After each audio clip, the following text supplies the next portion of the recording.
తెలుగు రాష్ట్రాల్లో చలి తీవ్రత పెరుగుతోంది. ఆదిలాబాద్ జిల్లాలో ఉష్ణోగ్రతలు భారీ స్థాయిలో పడిపోయాయి. సిర్పూర్, గిన్నెదరిలో 8 డిగ్రీల ఉష్ణోగ్రత నమోదవుతుంది.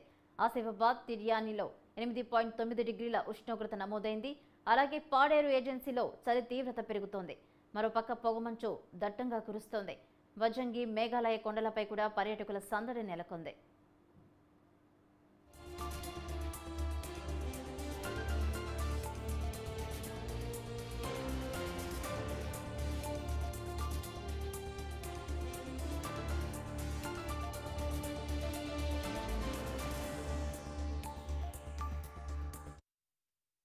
తెలుగు రాష్ట్రాల్లో చలి